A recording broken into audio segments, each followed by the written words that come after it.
Welcome back to the channel. We are back out here at the hide. We're on the shooting mat at about 100 yards here on the ground.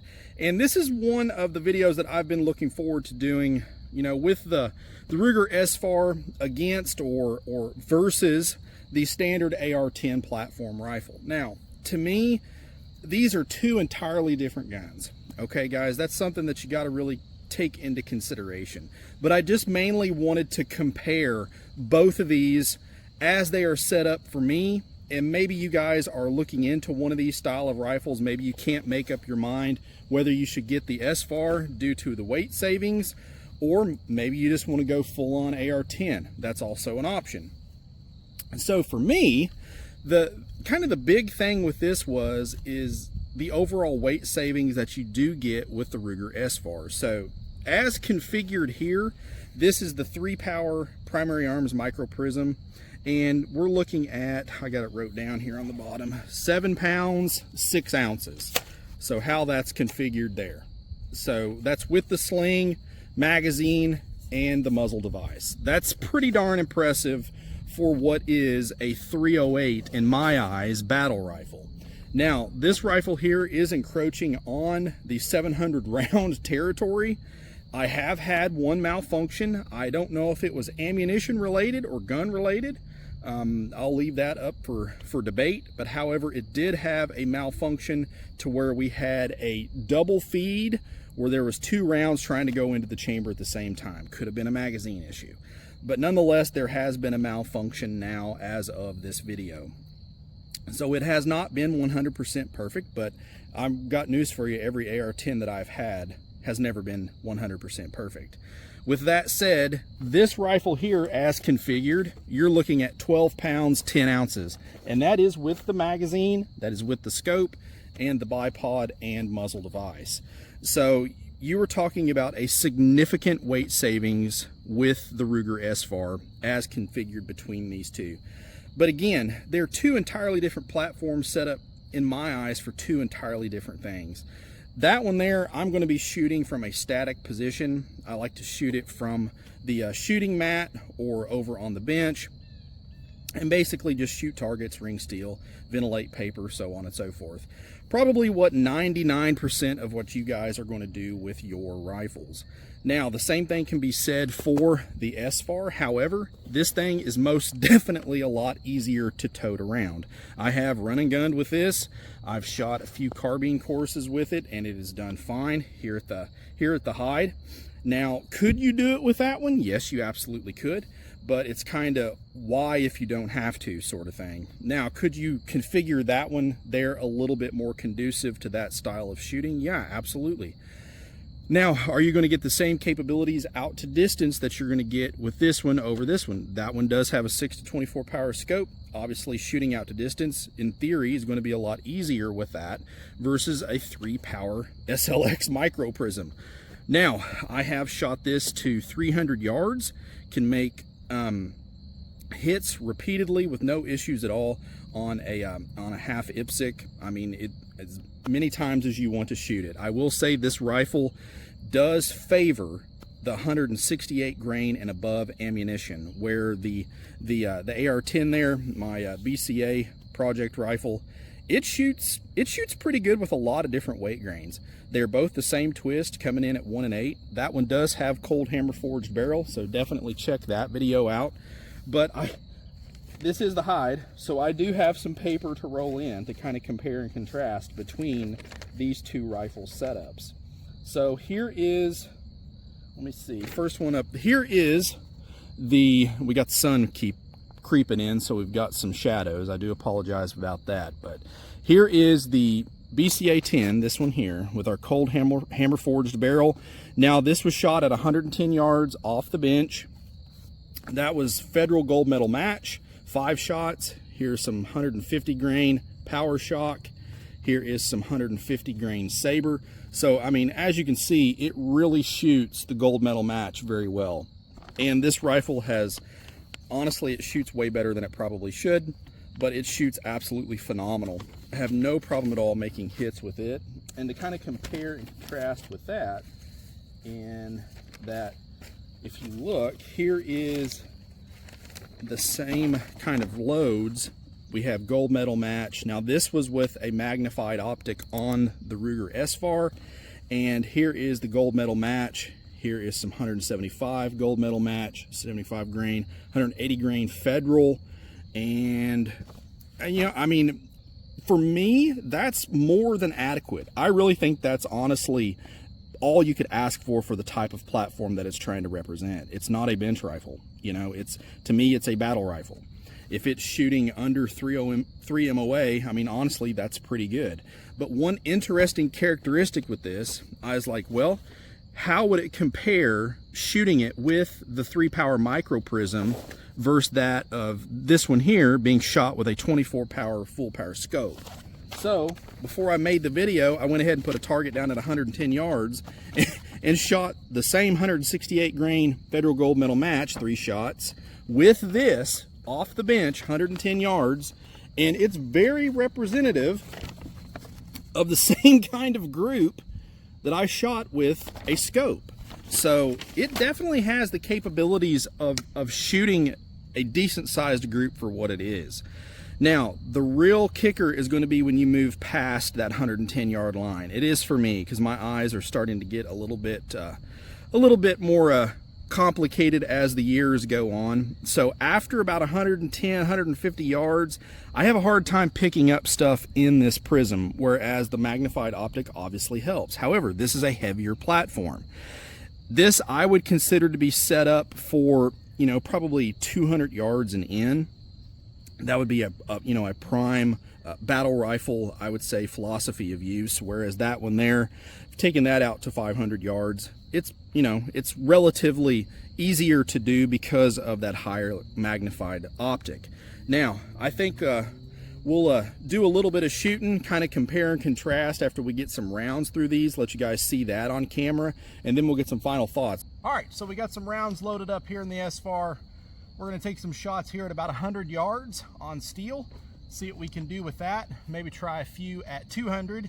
And like I said, kind of the big difference between these two platforms, the way that I personally have them configured, is going to be shootability out to distance. I mean, can you make hits, you know, respectably out at distance with a 3-power scope? Yeah, that's going to be just dependent on how big the target is and whether or not you can actually see it. My eyes getting a little bit older, yeah, if I can see the target down there at the 200 yard line, I have a pretty good confidence level that I can probably hit it. However, with the magnified setup of more of the DMR style of rifle, I definitely feel more confident that I'm going to make that hit probably the first time. But let's take a few shots here and see how we do. All right, first one up. I mean, it's right on the money with that prism. I think the thing for me that I like probably most about the SFAR is just its totability. With this prism here, you can still make hits. I mean, but you're probably not going to be into a, you know, a precision style of shooting scenario. But again, that's not what I have this rifle set up for. I don't think that's what this rifle was intended to be marketed as. But let's move over to the 200 yard line and see what we can do with that. And again, I can see the targets for the most part because I've got them painted orange, but it's a little tough, not gonna lie. That's an impact. Impact. Impact.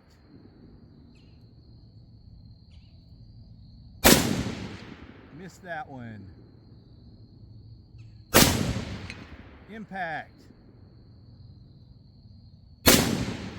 And impact. So that's pretty good confidence level with this particular setup. Like I said, guys, this thing, for what you're actually shooting, it doesn't feel like it weighs anything. I mean, I've got AR-15 carbines that weigh this, that weigh what this SFAR does, and it's not shooting a 308 round. So with that being said, let's move this guy off to the side, and we'll move our pack over, move our DMR clone into position here, got a few more rounds loaded in the mag for this. And let's kind of see what we can do here. So like I said, the big difference is going to be that magnification. I will say this gun is an absolute pussycat to shoot. That extra weight, you really do not feel the recoil hardly at all. Now, since I put that different muzzle device on the SFAR, and I did put a thicker pad on that Magpul stock, it has made a huge difference in the shootability of that platform. However, weight definitely tames recoil. There's no question about that. So let's see what we can do here, which, yeah, it's just like shooting fish in a barrel, guys. Gosh, I love this trigger too. Impact, 200 yards.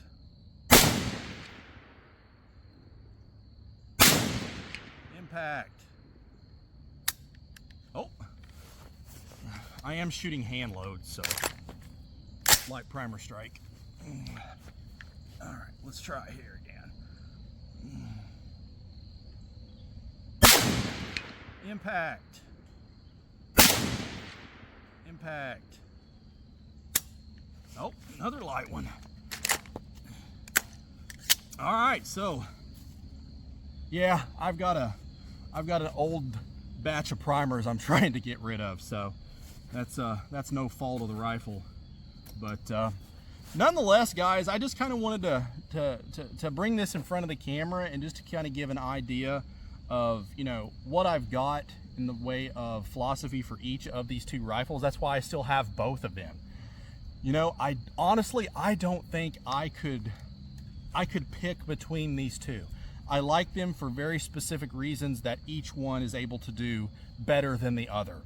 And I hope that makes sense. That's probably the biggest thing that I can try and convey from this video. If you don't have either one, I would strongly recommend you take a look at where you're shooting. Do you only have, like, you know, 100 yards? Are you able to shoot maybe to 5 to 1,000 yards? You know, maybe that's the type of shooting that you do most often. Take all those points into consideration. Is it going to be a rifle that you're going to take hunting? Are you going to be toting it around? Could you tote this around hunting in the woods? Absolutely. For me, I would be dead tired by the, you know, probably the first hour. But it's just something that you're going to have to take into consideration, is the fact that weight, you know, versus being able to tote something around, that's a big deal. That's a big deal in my book. But two different styles of use. So, you know, how far are you able to shoot? What kind of shooting do you like to do best? Are you more of a tactical style of shooter? Do you like to move and shoot? Are you like me, an old guy that likes to ventilate paper at distance? Maybe something like this is more your style. Maybe you don't need an SFAR. But I can tell you, you know, as far as like configurations go, price is about the same. You know, the BCA10s, you can get in one of these relatively inexpensive. You can get into a Palmetto relatively inexpensive, and they're good rifles. I've not really had too much issue out of their 308s. They seem to run really, really well. The SFAR, I know there's been controversy. My gosh, the comments I've gotten since I've started reviewing that rifle have been absolutely ridiculous. Yes, I know they had a bad batch, apparently. I don't know. Some guys got some bad ones. I think Ruger's tried to take care of most of them. I guess I just got one built on a Wednesday. I don't know. It's ran fine. It's ran fine enough for me for what it is. Like I said, I have had that one malfunction now. I could take it out tomorrow and it could completely grenade. I don't know. We don't know that about any gun. But my confidence level's pretty high with that gun, I'm not gonna lie. It's got quite a few rounds through it now, especially different types of ammunition, and it's done just fine.